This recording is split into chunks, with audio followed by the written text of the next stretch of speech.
The Keepers of the House by Shirley Grau. Abigail. November evenings are quiet and still and dry. The frost-stripped trees and the bleached grasses glisten and shine in the small light.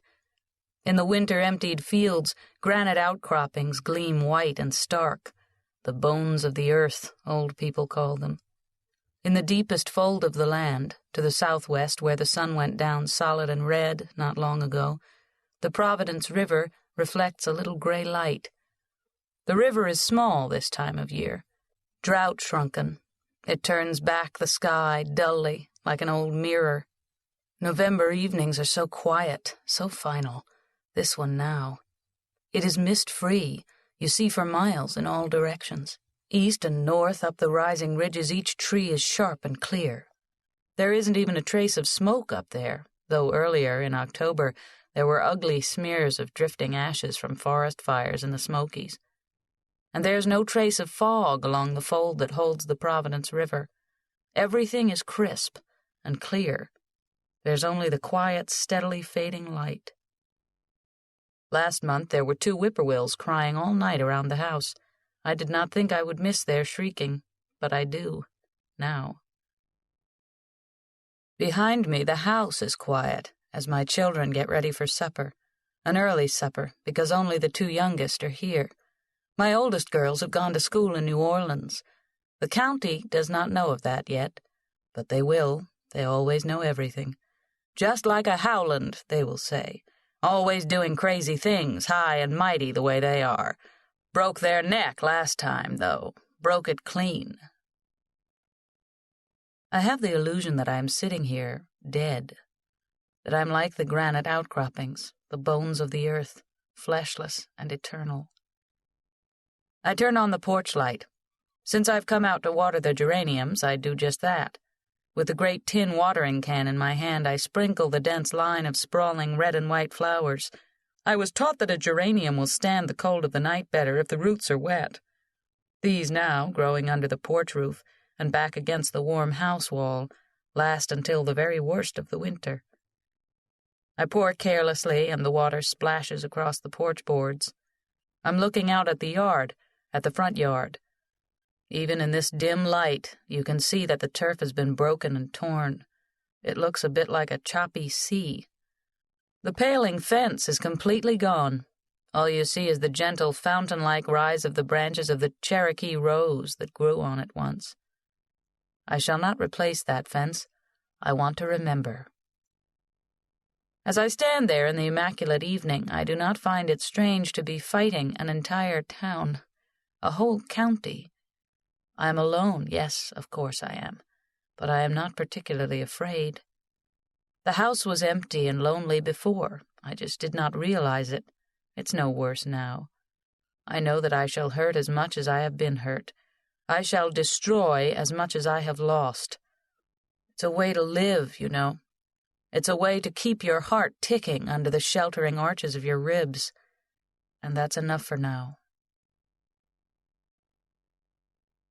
There are some big white moths fluttering around the porch light, and a few fat-bellied beetles flip over on their backs and squirm helplessly on the boards.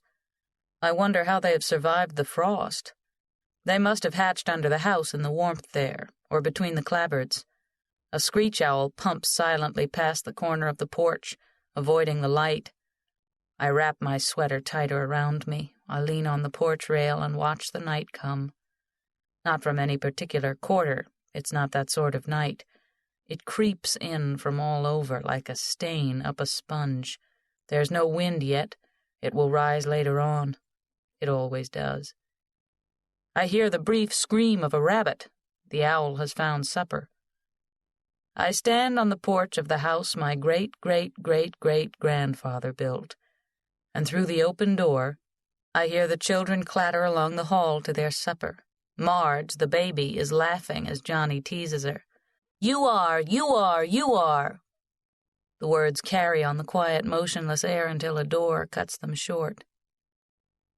I was a child in this house once, too, rushing through those halls and up and down those stairs. It was not as nice as it is now. That was before the war, before my grandfather made his money, but it was the same house. For them, for me. I feel the pressure of generations behind me, pushing me along the recurring cycles of birth and death. I was once the child going to bed upstairs, whispering to reassure myself against the creatures of the night.